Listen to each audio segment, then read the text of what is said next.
prepared that when we have these outside the bedroom conversations, which is the majority of sex conversations, that our partner many times are going to immediately go into like a panic, fight or flight mode. Because most of us are not used to people having conversations about sex with us, that we assume when they do, we've done something wrong, we're inadequate. So just be prepared for that. You're listening to Sex with Emily. I'm Dr. Emily, and I'm here to help you prioritize your pleasure and liberate the conversation around sex. It's frustrating, but true. Sex isn't a button that we can automatically turn on and off. In fact, sex is a catch-all term for arousal, body exploration, play, and erotic collaboration. Not simply PIV penetration or penis goes in vagina. So, what do you do when you want the sex, you need the sex, but your body isn't on board? Or conversely, when their body isn't on board? On today's Ask Emily show, we're taking a look at the body's response to sex and figuring out what to do when it shuts down. Say you've got a gag reflex around oral. Does that mean no blowjobs? Nah, I've got a trick for that. How about vaginismus, when the vulva clenches so tightly at penetration that sex is super painful? Well, I've got advice. Finally, let's talk about your partners. Is it kosher to use old toys with a new lover? How do you even broach the subject? And when you're newly married, but the sex has serious problems, where do you turn? I say counseling. At the root of good sex is good communication. And on today's episode, we challenge everyone to articulate their needs and listen to their partners. All right, intentions with Emily. For each episode, join me in setting an intention for the show. I do it, and I encourage you all to do the same. Well, my intention is to help you overcome the common obstacles that arise when it comes to sex. Please rate and review Sex with Emily wherever you listen to the show.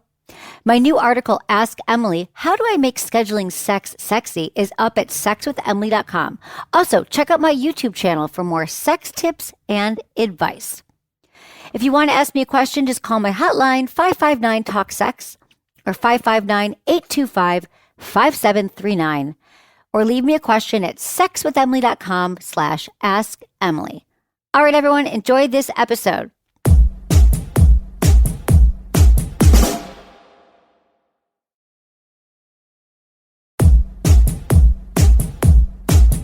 Our next call is Jeff. Hi, how are you, Jeff? Good. How are you? I'm good. Oh, it's good to talk to you in person. I've been listening to you for years. Oh, I'm so glad. How can I help you? What's going on?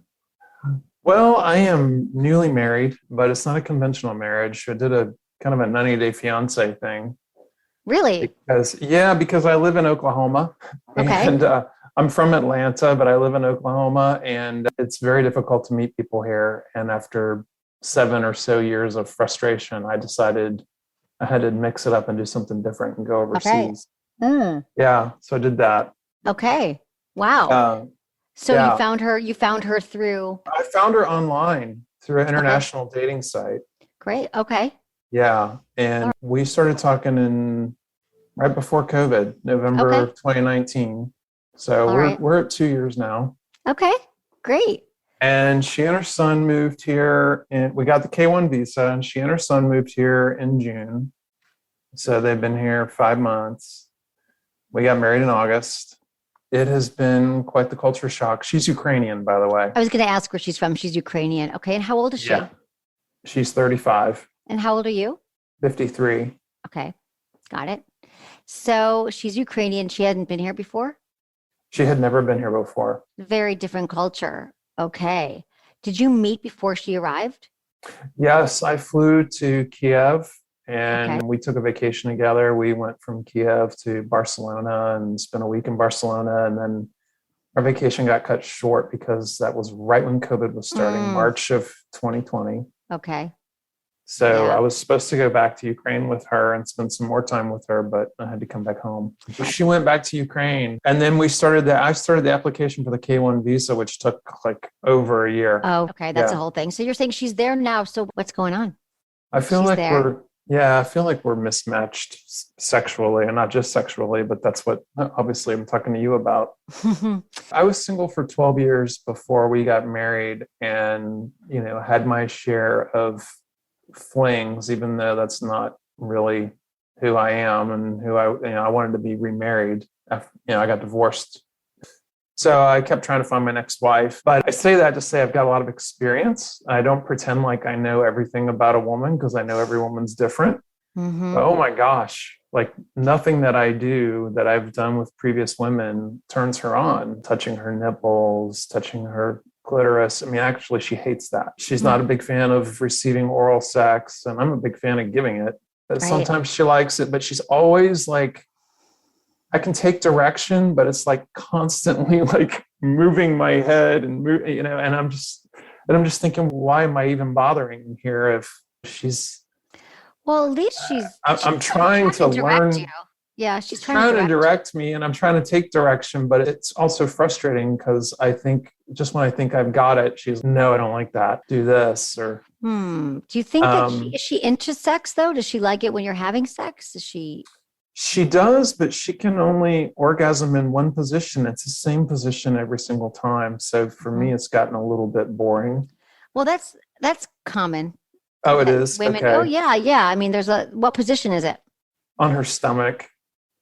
Okay. Yeah.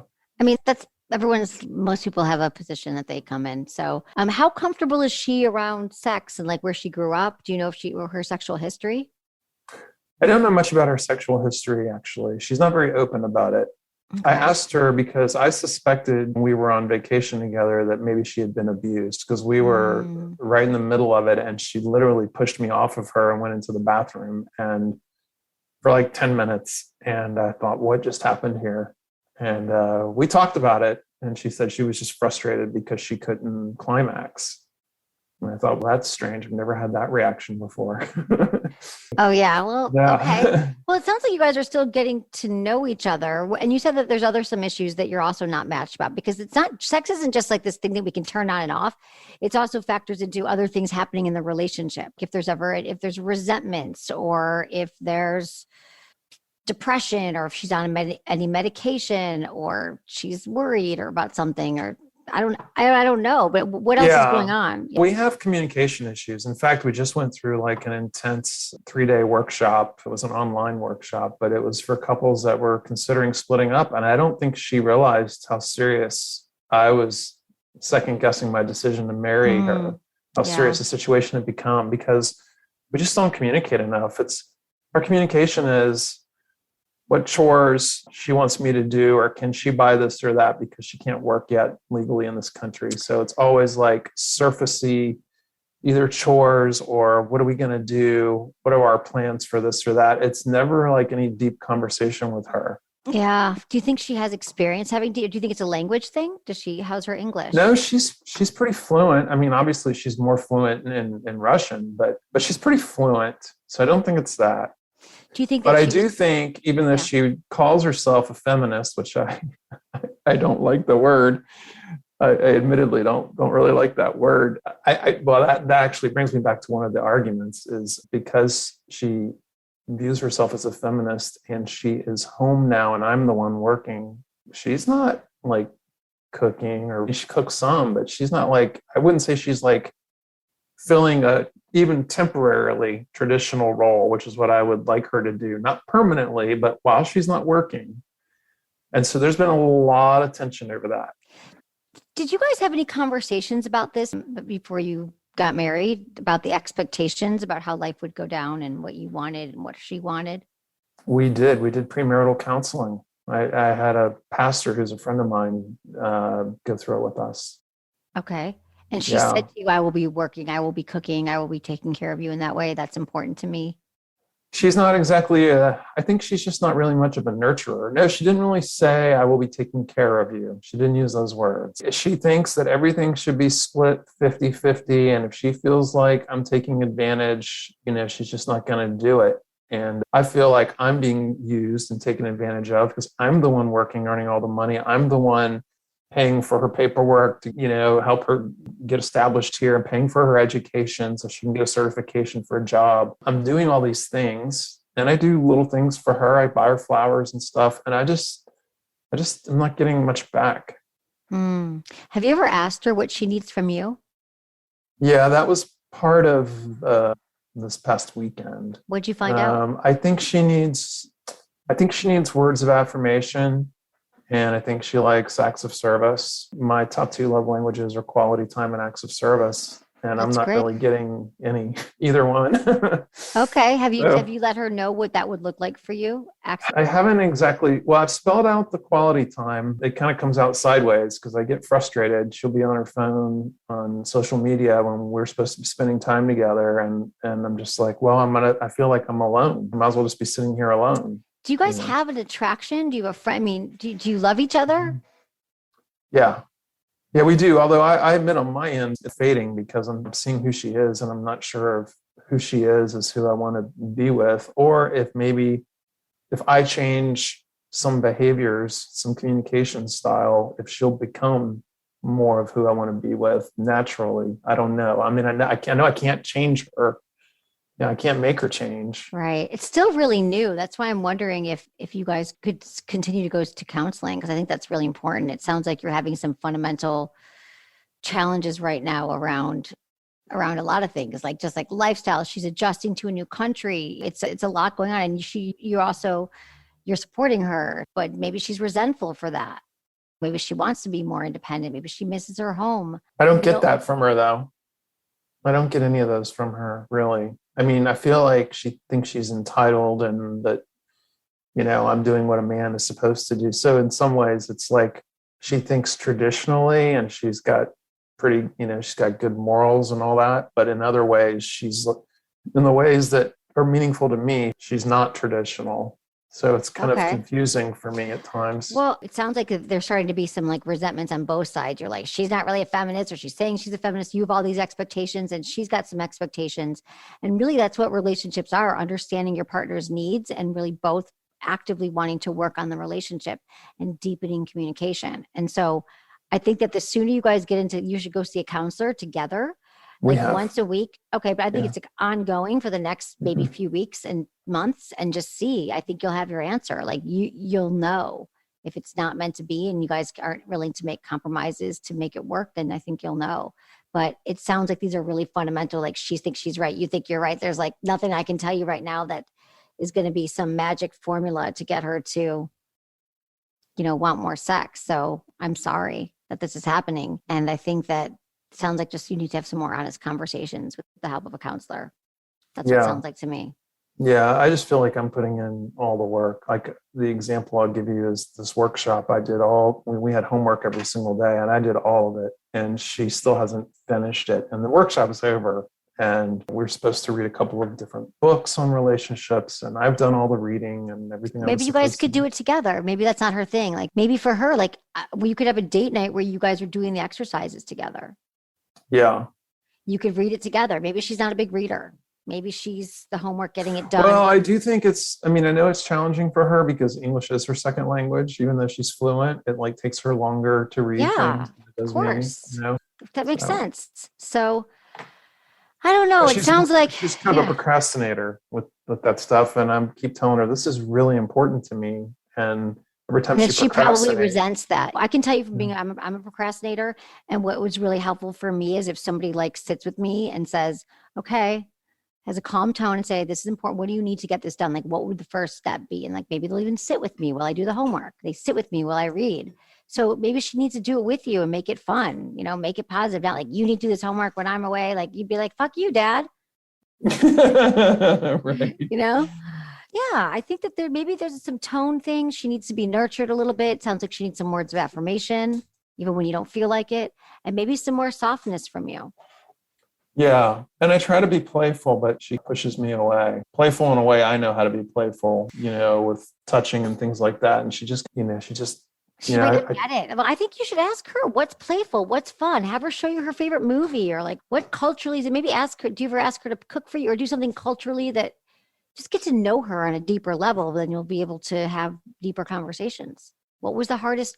Esther Perel has a great board game that just came out, a great card game. And there's all these great questions that you can ask your partner about each other. You can ask about what their dreams and their hopes and what would they rather. I can't think of any of the questions right now, but there's a lot of great questions. And that's I'm going to look for that. Yeah. Look it up. Esther Perel, we did a great podcast with her. She talks all about it. So That's what I got for you. Okay, Jeff, I would keep trying it, but just keep being honest and keep talking about it. Let me know how it goes. Okay. Okay. Thank you. Thanks, Will do. Jeff. Have a Thanks, great night. Emily. Bye. All Thanks right, for you calling. too. All right, bye. Bye. There's a lot of different card games out there now that you can, with your partner, you can ask the questions, get to know each other, but also, I mean, you guys know how I feel about therapy. I think every couple needs therapy. Should be excited to have a therapist. Like you have a dentist, right? You go twice a year. I mean, you have a doctor, you have a mechanic if your car breaks down. If you're having challenges communicating in your relationship and there's no budge room, there's no, your partner is 100% sure that they're right, and you think you're never going to get anywhere. So get some outside help, and sometimes get your answers. And if it's not meant to be, it's better to find out now than to wait years and years and years with somebody. I think that the sooner we go into therapy, it's a much efficient, faster way to figure out, should we stay or should we go? This is from Lawrence, 69 in California. Hey, Dr. Emily, I had a long-term partner a while back who showed me how to use toys with her in the bedroom. It obviously added a lot to her pleasure. Since then, I've thought of introducing the idea of using toys to pleasure my partners, and I happen to have a new out-of-the-package one in my bedstand drawer ready for the right occasion. My question is, what's the best way to suggest using it? Do I reach for it and ask her if she wants me to try it? Should I bring up the idea before we have sex? If I keep it by my bed, should I assume I'll need to toss it and buy a new one if we stop seeing each other? I'm sure I'll have more questions I'm not thinking of now, so please help me with any thoughts you have. All right, Lawrence. I love this question. It is so common. We don't know what to do. How do you bring up these conversations? When it comes to toys, remember this. You want to have the conversation outside the bedroom first. If you just bring a toy at a partner sometimes when you're in the moment, it might be confusing. She might not know why you brought it up. She might never have used a toy. So we can really avoid right now any of that awkwardness. And just when you're hanging out, maybe you're at dinner, or just having a good time, you could say, I'd love to talk to you more about our sex life and what you're into. Have you ever used toys? Because I'm really into it. I think it's really hot when, my partners use toys in front of me. Is that something you'd be into? Really? And then you just listen to what she says. Maybe she'll say, no, I've never done that before. And say, tell me more about that. And maybe she'll want to try it, or maybe she'll have a lot more questions for you. We have to be prepared that when we have these outside the bedroom conversations, which is the majority of sex conversations, that our partner many times are going to immediately go into like a panic, fight or flight mode. Because most of us are not used to people having conversations about sex with us, that we assume when they do, we've done something wrong, we're inadequate. So just be prepared for that. So I'm picturing in your case, Lawrence, she might say, oh, well, why do you want that? Am I not good enough? Do you not think I can have orgasms? You really have to say to her, no, I really have to tell you, I understand why these might be your concerns. But I think it's really sexy to help a woman feel so much pleasure in her body, and using a toys really does that for me. So there's no pressure here. I just thought it might be something you're into. And if you're not, also cool. Let me know what you are into. So it's just a great way to start the conversation. And who knows what else could come up. But I think it's important to definitely talk about toys before if you've never talked about them in the past. The next thing is, what do you do with old toys? There's a lot of things that I want to change about the sex conversation. You know that. It's my mission.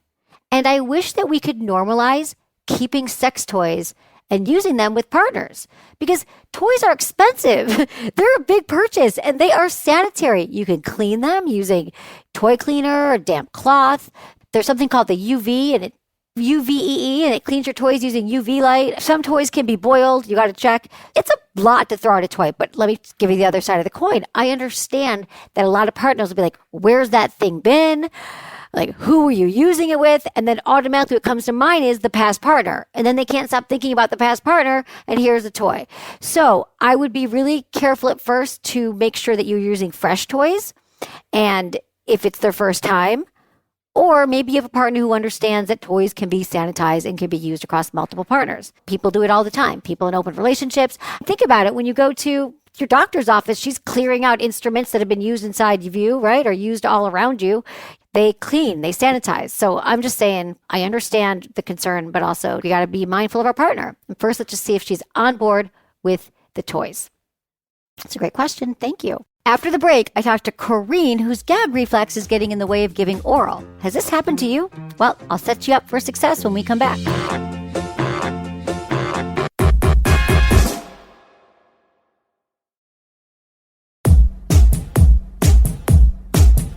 All right, let's talk to Corrine, 26 in California. Nice to meet you. Nice to meet you too. Thanks for calling in. How can I help you? So I have this issue where I have this very active gag reflex. So anytime I try to give oral, even if it's just the tip, I can't seem to get past it. I gag immediately, and it's really frustrating. Oh my God. Okay. Well, I have some tips for you. That is a common thing too, that people sometimes just have a bad gag reflex. And there's a toothbrush trick that you could try where you put a toothbrush in your mouth and every night you hold it down for like a minute, and even if it's just right there, and then you do that and you look in the mirror, you can just see it. And then like every night you can do it. And every night you're going to find that you'll be able to move the toothbrush back a little bit more. And that can help with your gag reflex. Take it to where you're going to gag. And it's like you are training a muscle. And it's something that can really help with that. So what do you think it's about? Do you have a gag reflex with other things, or did you ever have a bad experience with oral sex? No, it's just with everything, even just like brushing my teeth, taking a pill, going to the dentist. Right. It's terrible. Okay. I recommend that you try this trick. It's literally like the toothbrush trick, and I've taught it to a lot of people, and it totally works. Because if you said to me, no, I can do everything else, it's fine, but it's just with penises, I'd say, okay, well, then maybe there's something else going on. Maybe you've had some bad experience, but you're saying it's everything. We have some great flavored lube. That's great. System Joe makes flavored lube that tastes really great. Like maybe having some taste of that in your mouth could help when you're giving a blowjob. I don't know, but it doesn't sound like it's about the taste. It's truly about the gag reflex. So yeah, I mean, what if that could solve it? Yeah, if it can solve it, that would be great. But I find like if I drink like alcohol and get drunk, I can do a blowjob, and that's fine. It's like that lack of sensation helps, but I don't want to be drunk every time we have sex. Oh, I don't blame you. You're going to be surprised. You got to call me back though and let me know how it goes. I think this is going to go quickly for you though. Okay, I hope so. Okay, I'm here for Thank you. you. Let me know, okay? Bye. Bye. All right, guys, remember, you don't have to suffer through a lot of things that you're suffering through right now. Remember, just call me. I can help you out. Gag reflex, that's an easy one. Try that exercise. Call me with your questions. I can help you guys. Remember, a lot of this stuff is just a practice. Whether it's your gag reflex, or it's learning to initiate sex, or it's about talking about your fantasies. Remember, we haven't done a lot of this stuff before, which is why it's so hard. We've got Lauren. She's 25 in Orange County.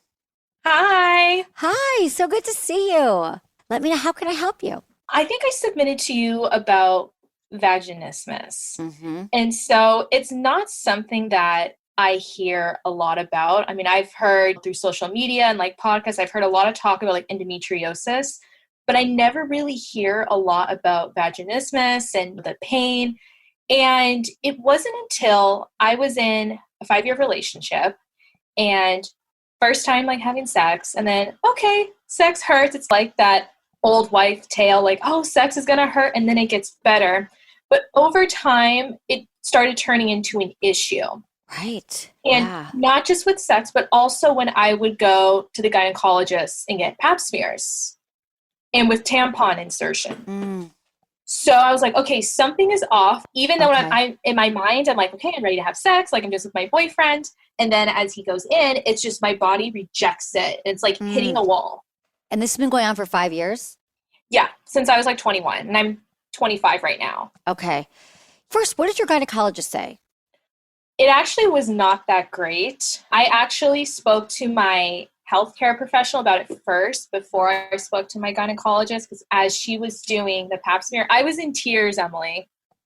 And she was like, have you had sex before? And I was like, yes, I have a boyfriend. I'm taking like birth control like right now. And then she had to like stop doing the pap smear. She was like, I can't do this. You're in so much pain. Like, I don't know what's going on with you. She was like, this is like incomplete. I can't do this. And I feel like she didn't believe me when I was bringing it up. And I was like, I don't like bringing this up, especially when I would, would come to like my period and I would tell them like, yeah, like I can't even get tampons in comfortably. And then she was kind of like, she's like, you're like doing it wrong. And I told my mom, and I like called my mom like crying. And I was like, Mom, this is like terrible. She made me feel so bad. It's already embarrassing enough that I have to be like dealing with this. Whereas like my internal physician was definitely very understanding with me. And, and she spoke about options. I know that there's dilators that you can use.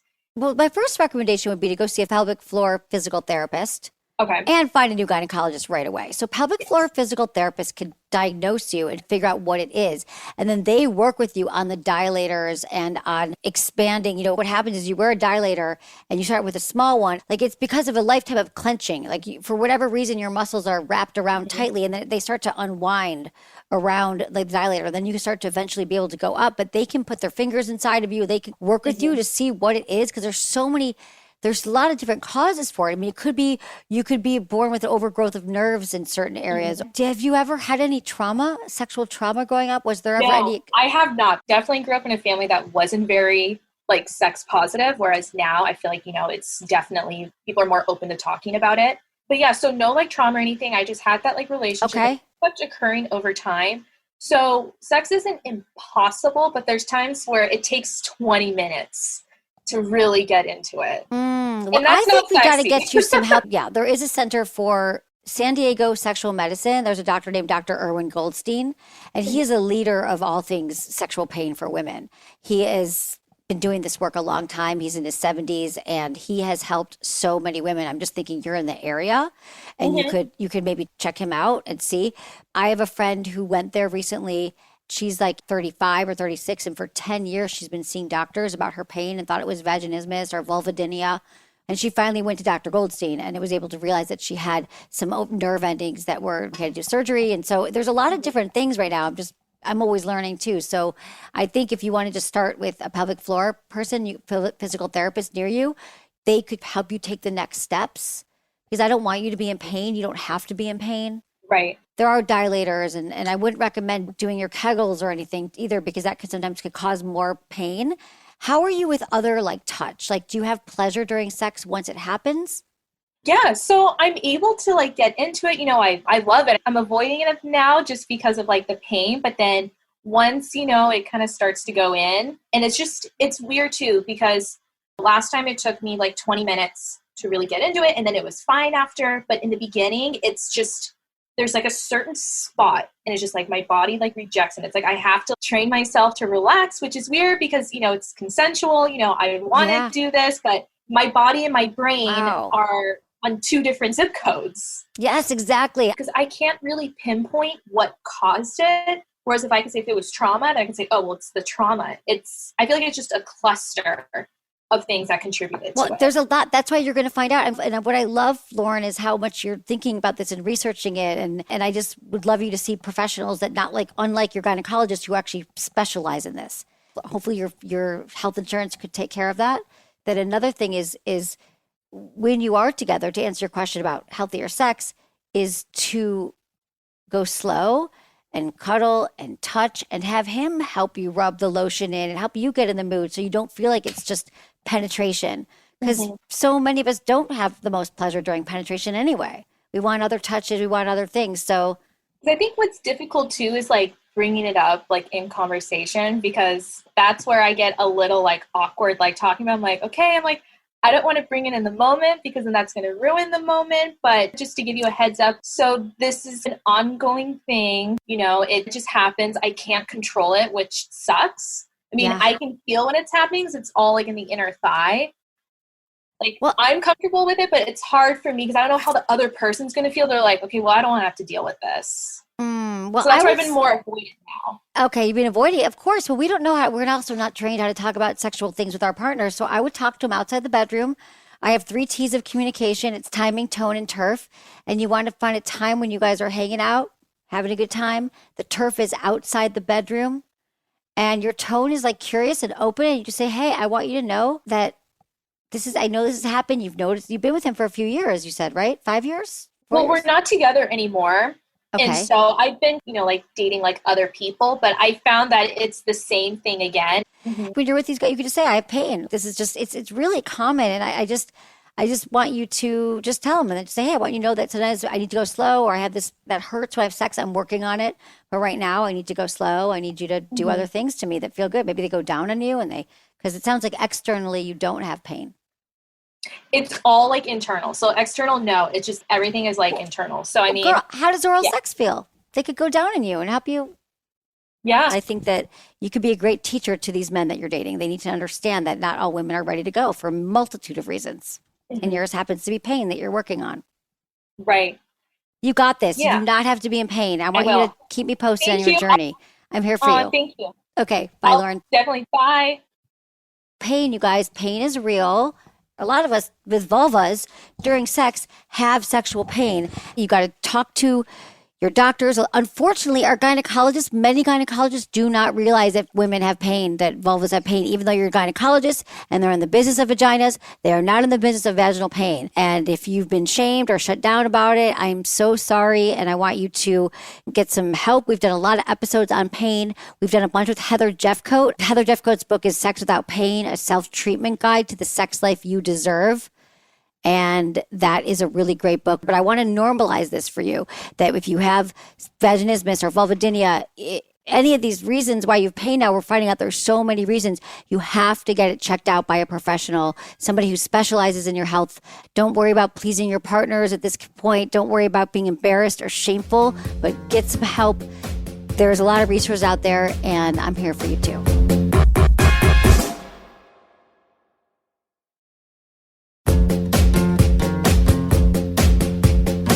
That's it for today's episode. See you on Friday.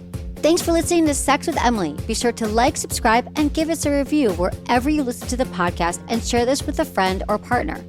You can find me on YouTube, Instagram, Facebook, and Twitter at Sex with Emily. Oh, I've been told I give really good email. So sign up at sexwithemily.com. And while you're there, check out my free guides and articles for more ways to prioritize your pleasure.